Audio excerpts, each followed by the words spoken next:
আমি হচ্ছে লোকটাছড় ইউনিয়নের সাবেক নূর মোহাম্মদ মানিক চেয়ারম্যানের মেয়ে। গতকাল দুপুর ফেসবুক লাইভে দেখতে পেলাম আদিলের সাথে আমার আপুর মানে কিছু কথা কাটাকাটি ঝামেলা হয়েছে, এটা আমি ফেসবুকে দেখতে পেয়েছি। এর পরবর্তীতে আমি আমার আম্মুকে বললাম, আম্মু ওখানে যখন ঝামেলা হয়েছে চলেন আমি আর আপনি গিয়ে একটু বিস্তারিত দেখে আসি।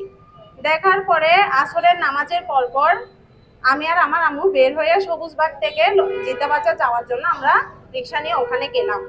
যাওয়ার পরে ওখানে গিয়ে আমরা 5 মিনিটও ছিলাম না। আমার আব্বুর সাথে দেখা করার পরে আব্বু বললো যে এখানে পুলিশ এসছে, এখানে আমার সাথে লোকজন আসছে, কোনো অসুবিধা নেই, তোমরা বাসায় চলে যাও, টেনশন করার কিছু নেই।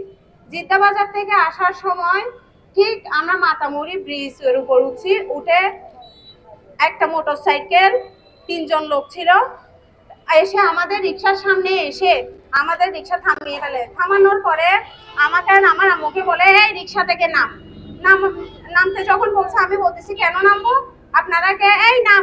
মানিককে কেন, আদিলকে মারছে, আমার ভাইকে কি জন্য মারছে, এই থেকে তো পাবো না, রাস্তার মধ্যে মানুষের জন্য তো এই থেকে কিছু করতে পারবো না, তোদেরকে শেষ করে বলবে, তোদেরকে শেষ করে ফেললে ওর শিক্ষা হবে, ওরকম বলে আমার আম্মুকে রিক্সা থেকে টেনে হিসে নামিয়ে ফেলছে। নামিয়ে ফেলার পরে ওরা আমাদের সাথে হাতাহাতি দস্তাদস্তি, আমরা 2 জন মেয়ে, ওরা 3 জন পুরুষ, আরো 2 জন ছিল, 2টা মোটরসাইকেল, টোটাল 5 জন লোক, 3 জন সামনে ছিল আর 2 জন পিছনে ছিল। তাহলে 3 জন আমাদের উপর হামলা করছে, 3 জনে আমাদের মা মেয়ের উপর ধস্তাধস্তি শুরু করে, মানে অনেক রকম করে করছে। তারপর ধারালো অস্ত্র, পকেট থেকে ধারালো অস্ত্র বের করে প্রথমে আমার উপর হামলা করতে দেখছে, বলতেছে মেরে ফেল। আমার আম্মু যখন আমাকে হাত ধরে পিছন দিক দিয়ে টেনে নিয়ে আসছে, তারপর বলতেছে এই দিকে না পাইলে ওই দিকে মার, যে কোনো একজনকে শেষ করে ফেল, গলা দিয়ে টান দে, ওরকম বলার পরে আমার আম্মু অনেক মানে ওই ধারালো অস্ত্রের সাথে দস্তাদস্তি করার পরে শেষ পর্যন্ত আমার আম্মু গলায় রক্ষা করতে গিয়ে হাত যখন দিচ্ছে, সব খুনের দাগ আমার আম্মুর হাতে গিয়ে পড়ছে। তো দিন দুপুরে যদি ঝামেলা হয়েছে আমার আব্বুর সাথে, আমাদের কোনো এখানে কোনো কিছু নাই, কোনো সম্পৃক্ততা নাই, কিছু নাই, আমরা এগুলো নিয়ে মাথা ব্যথাও করি না। আমার আব্বু যেহেতু রাজনীতি করে, ওনার সাথে অনেক কিছু হবে। আমরা আমার আব্বুর সাথে ঝামেলা হয়েছে আমরা দেখতে গেছি, তার মানে নয় যে কি আমরা দিন দুপুরে হামলার শিকার হব। আমার আব্বু রাজনীতি করে বলে কি আমাদের নিরাপত্তা নাই, আমাদের কোনো এখানে চকরিয়া থেকে চলাফেরার কোনো স্বাধীনতা নাই? তাহলে আজকে দিন দুপুরে আমার আর আমার মায়ের উপর হামলা হয়েছে, কার অন্যজনের উপর হবে না, তার কি বিশ্বাস?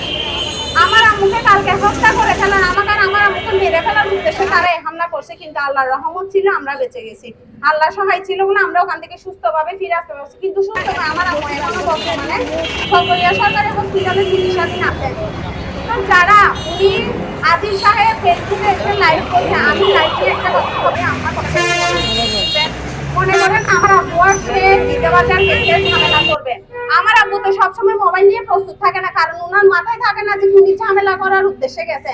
যার ঝামেলা করার উদ্দেশ্য থাকে সেই সবসময় মোবাইল নিয়ে লাইভ নিয়ে রেডি থাকে, মানে মানুষকে দেখাতে চায় যে সেই একদম ভালো মানুষ।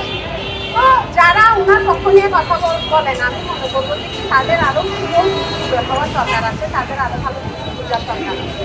তো যাই হোক, আপনারা আমাদের জন্য দোয়া করবেন। আমার আম্মুর উপর যারা হামলা করছে, আমার উপর যারা হামলা করছে,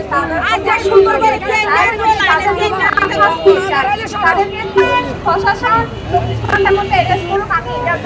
আমাদের আইনিভাবে যা করার দরকার আমি করছি, বাকিটা আপনারা আমাদেরকে সহযোগিতা করবেন।